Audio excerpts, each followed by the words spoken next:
Okay, my new project is going to be to upgrade the media machine that I had upgraded last February.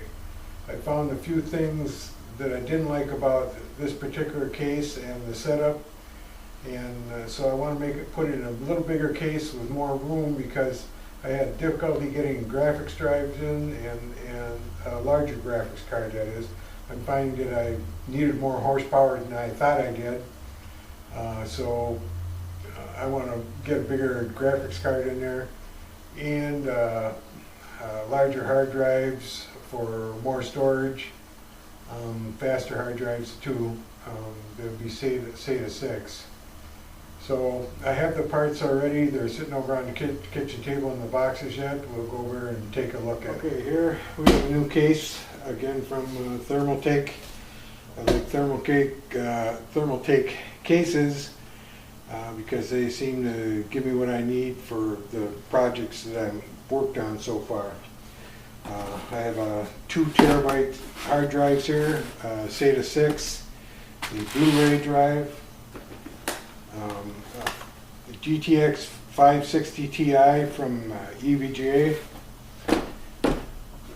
a new processor, Core i5 2600K or 2500K, 8 gig of fast memory, and an Asus motherboard, the P8Z, which is the 68, the Z68 chipset from Intel. It has all the features I needed for now and for future upgrades. All right, I've taken the old machine apart and taken the things out of it that I need for the newer machine, like the display, remote control, the fan off of the other one. This is the OEM. This is not a OEM fan. This is an aftermarket fan. AC fans, AC64, work real good. The fan goes on, clips on like that, no problem.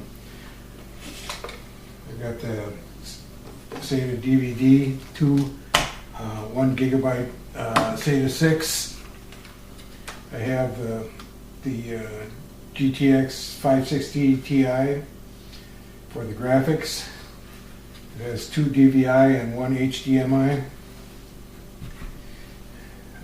It has a mini HDMI, but you get a mini to standard adapter that comes with it.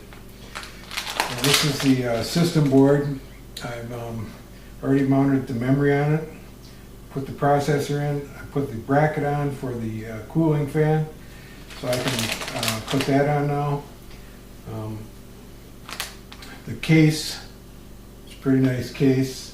The only thing I don't like about it, a lot of these cases are going that way, is the power supply's on the bottom. And my preference is at the top, but I'll take it at the bottom. This also has a external port through the side of the cover right here, so you can plug a 3.5-inch drive in and transfer data from one drive to another inside the machine, so that's pretty nice. Plenty of drive room. These are real simple to take out and put in, and there's plenty of room in back for the cabling, so that it's you can hide a lot of the cabling that's in there. It's just a nice case. It comes with a 140 millimeter fan up top here, a 120 in front and a 120 in back, so that's plenty of cooling for it. The other one had a problem with cooling, and particularly so for the chipset. Just wasn't enough air circulation in there to keep it cool the way I want it cool. Okay, so now what I'm going to do is start getting stuff mounted inside the case. I'm not going to sit here and bore you with that because you've probably seen that 100 times already. So I'm going to start that out, get that set up, and when I've gotten that ready, I'll come back to you and show you what it looks like in the inside. Okay, pretty well got it assembled. This is the back side where you see the drive cabling is back here. The cabling I'm using from an older power supply, which I'm going to change when I, because normally I have them sleeved and I have more connectors, but I didn't have one that didn't have the one that I thought that I had, and ended up having to use this, but it's still going to do the job. It's 675 watts is more than enough. And you can see I've got my two SATA 6 drives here and my boot drive here. At least I hope it's the boot drive. And this is a USB 3 for the front. Then there's also a USB 2 and an eSATA for the front. In the front here,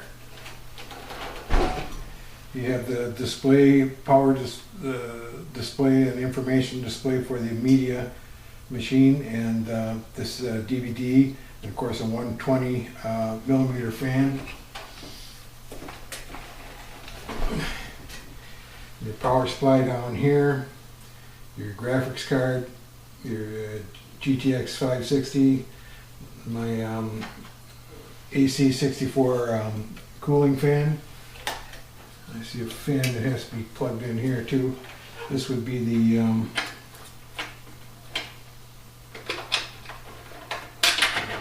one of these here. Temporarily hook this up. Pull it down. This would be the rear fan, 120 millimeter rear fan. And of course, up here is your 140 millimeter, and it has they have chassis fan connectors.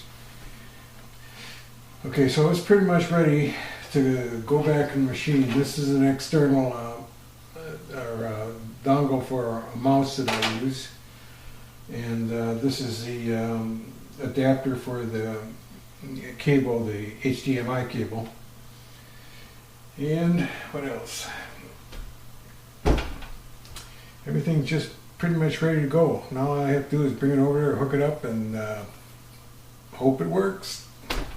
We'll see. As you can see, the first major thing I did was drop the set down to the normal position.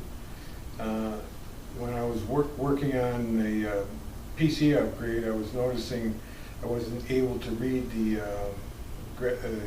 screen wording the way I should have, because I was losing the information because of the angle of the display. So when I brought it down, everything was okay. As you can see, it's running my favorite opening for Borderland. And here's the unit down here. With basically it's a new unit except for the boot hide drive. And the only problem I had was the power supply that was in the other one wasn't adequate, so I had to use an older one I had, which I'm going to replace in the near future. When I tried to play back the media player videos, they wouldn't play the way they should. I would get voice and just a black screen. That was a video driver, a graphics driver from NVIDIA again.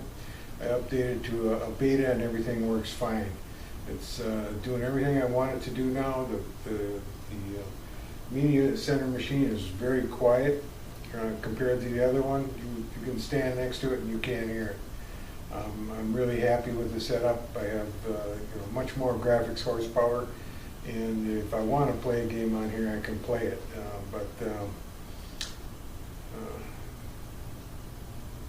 I think it's more for my sons when they come down. They like to play games on the bigger screen, where I like the smaller 27-inch better for gaming. That should do it.